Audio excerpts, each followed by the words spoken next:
नमस्कार दोस्तों, Chronicle study channel पर आप सभी का स्वागत है।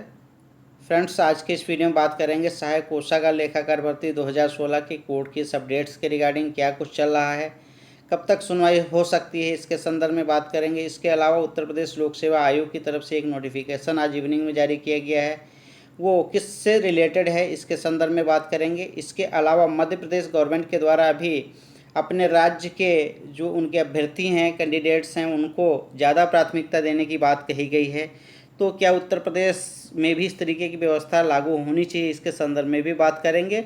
और इसके अलावा आज भारत सरकार के द्वारा नेशनल रिक्रूटमेंट एजेंसी को अलाउ कर दिया गया है, यानी कि वहाँ से पास कर दिया गया है। और इसके साथ ही साथ अब ये जो common entrance exam, common eligibility test होगा, इसके संदर्भ में भी बात करेंगे कितना हम आपके लिए फ़ायदेमंद सिद्ध होगा। लेकिन उससे पहले कि क्या है नोटिफिकेशन उत्तर प्रदेश लोक सेवा आयोग की तरफ से जो रिलीज़ किया गया है, वो है सहायक समीक्षा अधिकारी 2016 से रिलेटेड है।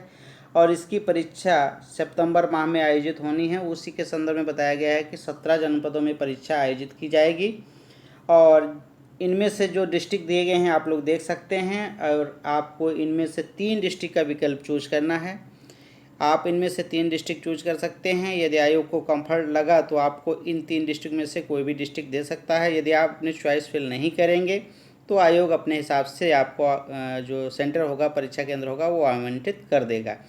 फ्रेंड्स, याद रखिएगा कि इसमें आयोग ने कहा है कि ये आयोग के लिए बाध्यकारी नहीं है, अर्थात 3 जो ऑप्शन आप देंगे डिस्ट्रिक्ट के, उसमें आपके यही मिल जाए ज़रूरी नहीं है। लेकिन हाँ, आयोग कोशिश ज़रूर करेगा कि आपकी जो चॉइस है उसके अकॉर्डिंग आपको सेंटर अलॉट कर दिया जाए।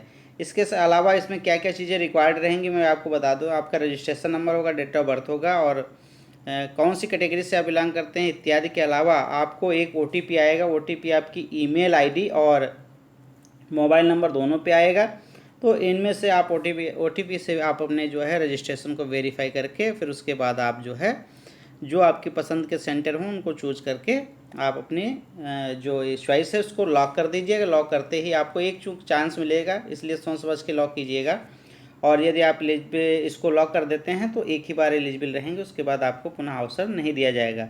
अब हम बात करते हैं कि जो सहायक कोषागार लेखाकार भर्ती की सुनवाई से संबंधित काफ़ी ज़्यादा फ्रेंड्स की कमेंट्स आ रही हैं, तो उसमें कोर्ट केस में क्या कुछ चल रहा है ये बता दें आपको। कि देखिए, लगातार जो है अगस्त के सेकेंड वीक से ही कह लीजिए, या 10-11 से ही लगातार कोर्ट बंद चल रहा है, जिसकी वजह से सुनवाई नहीं हो पा रही है। बार बार इस तरीके से नोटिफिकेशन आते हैं। तो आज का जो नोटिफिकेशन है वो भी यही बताया गया है कि हम जो है 20 और 21 अगस्त को जो वहाँ पे जो केस की सुनवाई होती है ऑफलाइन मोड में, वो नहीं करवा पाएंगे। यदि कोई अर्जेंट केस है तो अर्जेंट केस की सुनवाई हो सकती है 20 और 21 को, अन्यथा की स्थिति में 20 और 21 को भी इसकी जो फाइलिंग होगी या जो ईमेल ID प्रोवाइड की गई है, इस पर आप अपने केस को भेज कर वहाँ अर्जेंट केस में यदि आपका लगा हुआ है तो आपकी सुनवाई वीडियो कॉन्फ्रेंसिंग के जरिए अर्थात VC के माध्यम से हो जाएगी। तो ऐसी सिचुएशन में अपने सहायक कोषागार लेखाकार भर्ती की सुनवाई होना थोड़ा सा मुश्किल लग रहा है, क्योंकि ये अर्जेंट केस में कंसिडर नहीं होगा।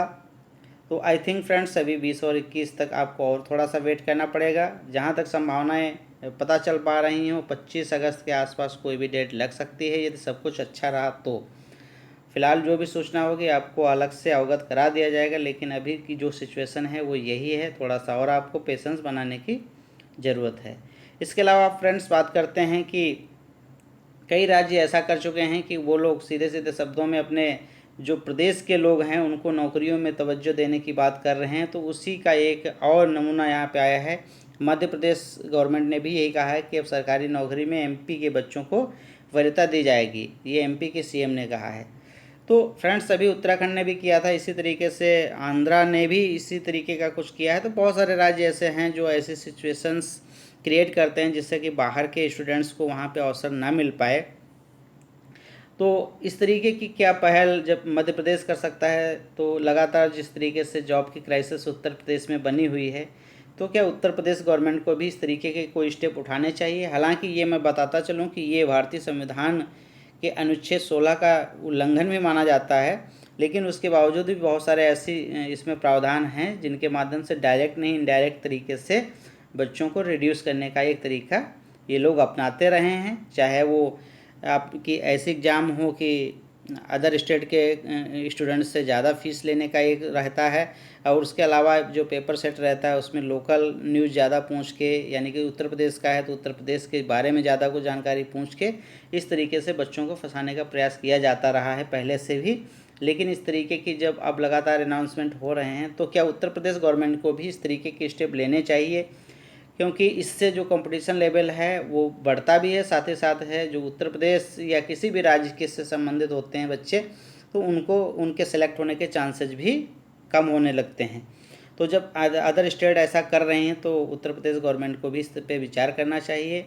और आपकी क्या मंशा है कि इस तरीके के कोई स्टेप उत्तर प्रदेश गवर्नमेंट को भी लेने चाहिए या नहीं लेने चाहिए?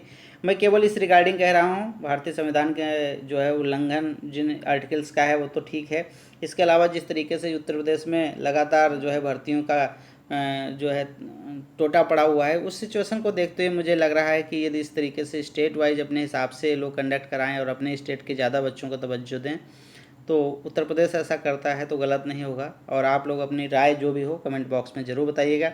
अब बात कर लेते हैं नेशनल रिक्रूटमेंट एजेंसी NRA का आज जो है इसको मंजूरी दे दी गई है, और इसी के साथ ये कॉमन एलिजिबिलिटी टेस्ट एक होगा जो कि साल में 2 बार कराया जाएगा। और इस भर्ती में अभी फ़िलहाल के लिए SSC को शामिल किया गया है, SSC के अलावा IBPS को इसमें शामिल किया गया है और रेलवे को शामिल किया गया है, यानी कि RRB जिसे बोलते हैं, रेलवे रिक्रूटमेंट बोर्ड। इन 3 भर्ती बोर्डों को भी शामिल किया गया है। और जैसा कि बताया गया है कि 20 से ज़्यादा बोर्ड भारत में हैं जिनको इसमें सम्मिलित किया जाएगा। लेकिन सबसे बड़ा यह प्रश्न है कि क्या इससे हमारी अपनी जो भर्ती पेंडिंग है या भर्तियां लगातार आ ही नहीं रही, इस तरीके की प्रॉब्लम सॉल्व होगी कि नहीं होगी, इस पर आप लोग ज़रूर विचार करिएगा। और आपकी क्या इस नेशनल एलिजिबिलिटी टेस्ट को लेकर अपना क्राइटेरिया है, इसको कमेंट बॉक्स में बताइएगा। फ़िलहाल मैं सकारात्मक नकारात्मक दोनों तरीके के कमेंट्स लेकर चल रहा हूं, क्योंकि मुझे जो दिखाई दे रहा है इस तरीके की भर्ती को कंप्लीट करने के बारे में तो कोई इसमें इंस्ट्रक्शंस वगैरह ऐसे दिए नहीं गए हैं कि विद इन ईयर कंप्लीट कर लिया जाएगा। लेकिन हाँ, ये जो स्कोर कार्ड आपको मिलेगा ये 3 साल के लिए वैलिड होगा, और यदि आप स्कोर इम्प्रूव करना चाहेंगे तो आप इसको इम्प्रूव भी कर सकते हैं। और ज़्यादा यदि इन्फॉर्मेशन चाहिए होगी तो मैं अलग से वीडियो में प्रोवाइड कर दूंगा। फ़िलहाल अपना इस पे जो क्या सोचना है, कितना आपके लिए ये सार्थक सिद्ध होगा, ये आप ज़रूर बताइएगा, क्योंकि इसी के बिहाफ पे जल्द ही उत्तर प्रदेश गवर्नमेंट भी PET यानी कि जो एक आपका प्रीलिम्स एग्ज़ाम होगा और जो कि क्वालिफाइंग नेचर का होगा, केवल आपको क्वालिफाई करना रहेगा, उसी का वेट किया जा रहा है। इसलिए उत्तर प्रदेश में भी कोई भर्ती नहीं आ रही है। जैसे ही नेशनल रिक्रूटमेंट एजेंसी ने इसका कॉमन एलिजिबिलिटी टेस्ट के लिए आज ओके कर दिया है, तो इसी के साथ अब उत्तर प्रदेश गवर्नमेंट भी जल्द ही PET लाएगी। तो इसलिए ये आपके लिए भी बहुत महत्वपूर्ण है, चाहे सेंट्रल गवर्नमेंट हो चाहे स्टेट गवर्नमेंट हो। इस तरीके की जो PET आ रही हैं इनसे क्या आपको लाभ कितना मिल सकता है, या आपके जो भर्ती पेंडिंग है उनको लेकर लगातार जो है धरना प्रदर्शन वगैरह चलते रहते हैं। और इस तरीके की जब ये PET या CET आ जाएगी तो ये तो साल में 2 बार हुआ करेगी और 3 साल के लिए वैलिड होगी, तो कितने दिनों में भर्ती पूरी होगी, इन सब चीज़ों को लेकर भी आप विचार करिएगा। थोड़ा सा इस पे सकारात्मक नकारात्मक दोनों पॉइंट्स पे विचार करिएगा। जैसा भी हो कमेंट बॉक्स में बताइएगा। मिलते हैं नेक्स्ट वीडियो में। Thank you for watching the video.